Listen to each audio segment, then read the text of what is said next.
بسم اللہ الرحمن الرحیم۔ السلام علیکم ورحمۃ اللہ وبرکاتہ۔ وظائف کا انسائکلوپیڈیا ایک نئی ویڈیو اور ایک نئے عمل کے ساتھ آپ کی خدمت میں حاضر ہے۔ امید ہے آپ خیریت سے ہوں گے اور میری دعا ہے کہ اللہ رب العزت آپ کو خیریت سے رکھے۔ حضور نبی کریم صلی اللہ علیہ وآلہ وسلم روزے کا آغاز سحری کھانے سے فرمایا کرتے تھے۔ آپ صلی اللہ علیہ وآلہ وسلم نے امت کو تلقین فرمائی کہ سحری ضرور کھایا کرو، خواہ وہ پانی کا ایک گھونٹ ہی کیوں نہ ہو۔ ایک دوسری حدیث شریف میں حضور نبی کریم صلی اللہ علیہ وآلہ وسلم نے ارشاد فرمایا، ہمارے اور اہل کتاب کے روزوں میں سحری کھانے کا فرق ہے۔ آپ صلی اللہ علیہ وآلہ وسلم نے فرمایا، سحری سراپا برکت ہے، اس سے ترک نہ کیا کرو۔ سحری کھانے والے پر اللہ کی رحمتیں ہوتی ہیں۔ رمضان المبارک میں پابندی کے ساتھ سحری و افطاری بے شمار فوائد و فیوز و برکات کی حامل ہوتی ہے۔ سحری روحانی فیوز و برکات کے علاوہ دن میں روزے کی تقویت کا باعث بھی بنتی ہے۔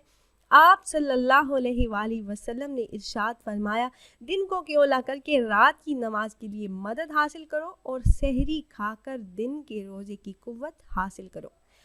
حضور صلی اللہ علیہ وآلہ وسلم اکثر اوقات کھجور سے روزہ افطار فرماتے تھے۔ اگر وہ میسر نہ ہوتی تو پانی سے افطار فرما لیتے۔ آپ صلی اللہ علیہ وآلہ وسلم نے ارشاد فرمایا، جب تم میں سے کوئی روزہ افطار کرے تو اسے چاہیے کہ کھجوروں سے کرے، کیونکہ اس میں برکت ہے۔ اگر کھجور میسر نہ ہو تو پانی سے کرے، کیونکہ پانی پاک ہوتا ہے۔ ہمارے ہاں اکثر و بیشتر افطاری کے وقت ایک عجیب صورتحال نظر آتی ہے۔ اگر مغرب کی اذان بلند ہوئی، اس کے ساتھ ہی ایک ہنگامہ شروع ہو جاتا ہے اور افطاری کے لیے بھاگ دوڑ شروع ہو جاتی ہے۔ کوئی جلد سے کھانے کی طرف لپک رہا ہے اور کلی کر کے مسجد کی طرف بھاگ رہا ہے۔ مؤذن کے اذان سے فارغ ہونے کے بعد فوراً مغرب کی نماز کھڑی ہو گئی۔ اس افراتفری میں افطاری کرنے والوں میں سے کسی کو دوسری اور کسی کو آخری رکعت میں جماعت ملی۔ ہم اپنی لا علمی کی بنیاد پر نماز مغرب میں غیر ضروری عجلت کرتے ہیں۔ نماز مغرب کا وقت اتنا تنگ بھی نہیں ہوتا جتنا ہم سمجھ بیٹھے ہیں۔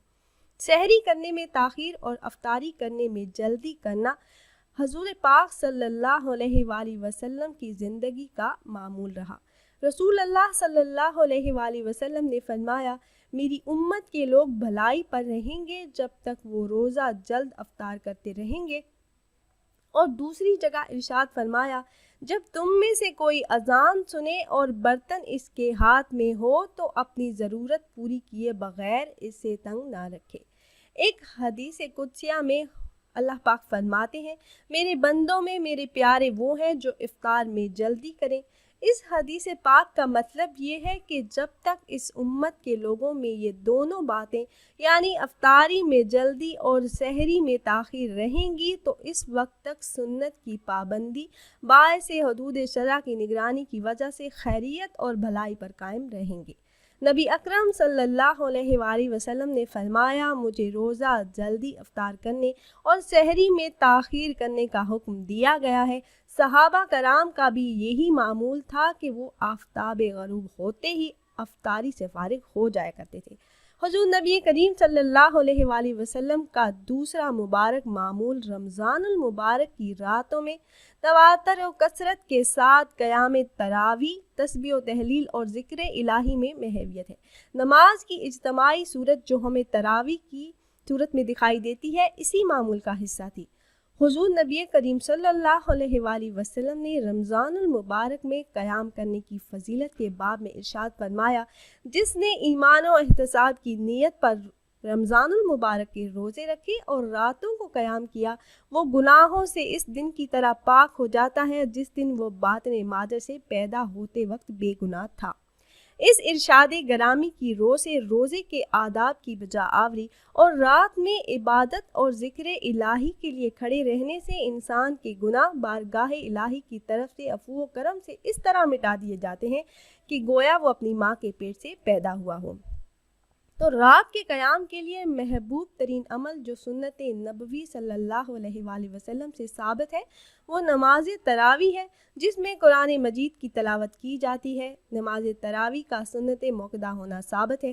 حضرت صلی اللہ علیہ وآلہ وسلم نے نماز تراویح مسجد میں باجماعت اور انفرادی طور پر گھر میں بھی ادا فرمائی۔ اس کا باجماعت ادا کرنا سنت کفایہ کے ذیل میں آتا ہے۔ بصورت دیگر موجودہ نماز تراویح خلفائے راشدین کی سنت بھی ہے، جس نے اجتماع امت کا درجہ اختیار کر لیا ہے۔ رمضان المبارک میں قیام کو بہت اہمیت حاصل ہے۔ جتنا قیام تنہا اس مہینے میں کیا جاتا ہے وہ سال کے 11 مہینوں میں نہیں ہوتا۔ منشائے خدا اس سے یہ ہے کہ بندہ رمضان المبارک میں راتوں کی زیادہ سے زیادہ ساعتیں اس کے حضور عبادت اور ذکر و فکر میں گزارے اور اس کی رضا کا سامان مہیا کرے۔ قیام رمضان کا تقاضا ذکر و استغفار کی کثرت اور ذوق و شوق سے عبادت اور یاد الہی میں زیادہ سے زیادہ استغفار کرنا اور اللہ رب العزت کا ذکر کرنا ہے۔ رمضان المبارک کی رات کی ہر گھڑی اتنی فضیلت اور قدر و منزلت کی حامل ہے کہ ہمارے ہاں اس کا اندازہ کرنا بھی مشکل ہے۔ پیاری بہنوں اور بھائیوں، یہ تو تھے رمضان المبارک کے چند فضائل و برکات جو میں نے آپ کی خدمت میں پیش کیے۔ آج کی اس ویڈیو میں 15 اور 16 رمضان المبارک کا نہایت ہی مجرب عمل لے کر میں آپ کی خدمت میں حاضر ہوئی ہوں، جس کو کرنے کی برکت سے اللہ پاک آپ کے رزق میں اضافہ فرما دیں گے، آپ کی تمام مالی مشکلات کو حل فرما دیں گے، مفلسی اور محتاجی سے آپ کو نجات ملے گی۔ 15 اور 16 رمضان المبارک نماز عصر ادا کرنے کے بعد آپ نے اس مجرب عمل کو کر لینا ہے۔ تو اگر آپ احباب یہ مجرب عمل کرنا چاہ رہے ہوں تو ہماری اس ویڈیو کے نیچے کمنٹ باکس میں اپنا نام ضرور تحریر کیجیے گا۔ آپ کمنٹ باکس میں اپنا نام تحریر کرتے ہیں تو ہم اپنے علماء کرام سے گزارش کرتے ہیں کہ وہ آپ کے مسائل کے حل کے لیے اور عمل میں کامیابی کے لیے خصوصی طور پر آپ کا نام لے کر آپ کے لیے دعا کریں۔ عمل کی طرف جانے سے پہلے میری تمام احباب سے ایک چھوٹی سی ریکویسٹ ہے کہ اگر آپ ہمارے اس چینل پر نئے ہیں، ہماری ویڈیو پہلی بار دیکھ رہے ہیں، تو ہماری آپ سے ریکویسٹ ہے کہ ہمارے اس چینل کو سبسکرائب کر لیجئے اور ساتھ ہی لگے بیل آئیکن کو بھی پریس کیجئے گا تاکہ ہماری نئی آنے والی ویڈیوز کا نوٹیفیکیشن آپ کو بر وقت ملتا رہے۔ پیاری بہنوں اور بھائیوں، ہمارا چینل وظائف کا انسائکلوپیڈیا کی ہمیشہ سے یہی کوشش رہی ہے کہ روزمرہ زندگی سے متعلق مسائل کے حل کے لیے قرآن و حدیث کی روشنی میں مجرب وظائف آپ احباب سے شیئر کرتے رہیں، جنہیں کر کے آپ اپنے مسائل کا حل کر سکیں۔ تو میرے ایسے تمام بہن بھائی جو رزق کی تنگی اور مالی مسائل کا شکار ہیں اور غربت اور تنگ دستی کی زندگی جی رہے ہیں اور چاہتے ہیں کہ اللہ رب العزت ان کے رزق میں کشادگی عطا فرمائے، تو یہ مجرب عمل 2 دن ضرور کریں۔ عمل آپ نے اس طرح سے کرنا ہے کہ عمل کے لیے آپ ایسی جگہ کا انتخاب کریں جہاں آپ مکمل یکسوئی سے عمل کر سکیں اور آپ کا پورا دھیان عمل میں ہونا چاہیے، آپ کا دھیان عمل کے دوران نہ بھٹکے۔ آپ نے نماز عصر ادا کرنے کے بعد یہ عمل کرنا ہے۔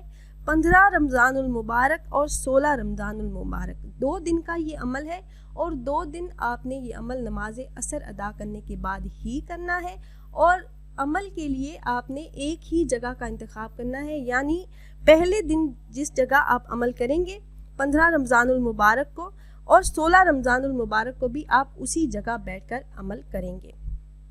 تو آپ نے نماز عصر ادا کر لی، اب وہیں جائے نماز پر آپ نے بیٹھ جانا ہے اور اول 11 مرتبہ آپ نے درود پاک پڑھنا ہے۔ اپنا مقصد آپ نے ذہن میں رکھنا ہے۔ آپ نے 11 مرتبہ درود پاک پڑھ لیا، اس کے بعد آپ نے 101 مرتبہ سورہ اخلاص پڑھنی ہے۔ آپ 101 مرتبہ سورہ اخلاص کی تلاوت کریں، پھر 100 مرتبہ یا مسبب الاسباب کا آپ نے ورد کرنا ہے۔ اس کے بعد درود پاک پڑھ کر اللہ رب العزت سے اپنے رزق میں کشادگی کے لیے یقین کامل کے ساتھ دعا کریں، اور پھر آپ اللہ رب العزت سے جو بھی مانگیں گے، جس چیز کا سوال کریں گے، اللہ رب العزت آپ کی وہ حاجت پوری فرما دیں گے، آپ کے رزق میں برکت عطا فرما دیں گے، آپ کے مال و دولت میں اضافہ فرما دیں گے، آپ کی تمام مالی مشکلات، تمام پریشانیوں کا حل فرما دیں گے، آپ کی مالی مشکلات دور ہو جائیں گی اور اللہ پاک رزق میں کشادگی عطا فرمائیں گے۔ یہ نہایت ہی مجرب اور آزمودہ عمل ہے اور اس عمل کو کرنے کی اجازت عام ہے۔ آپ میں سے جو بھی احباب یہ مجرب عمل کرنا چاہ رہے ہوں تو آپ کو ہم سے اجازت لینے کی ضرورت نہیں۔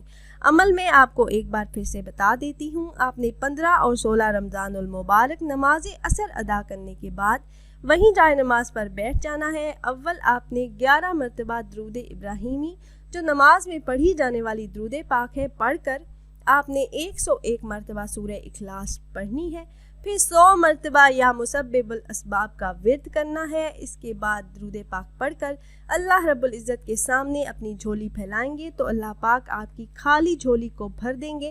آپ جس چیز کا سوال اللہ رب العزت سے کریں گے اللہ پاک وہ عطا فرما دیں گے۔ آپ کی اللہ پاک غیب سے مدد فرمائیں گے اور رزق کے دروازے آپ پر کھول دیں گے انشاءاللہ۔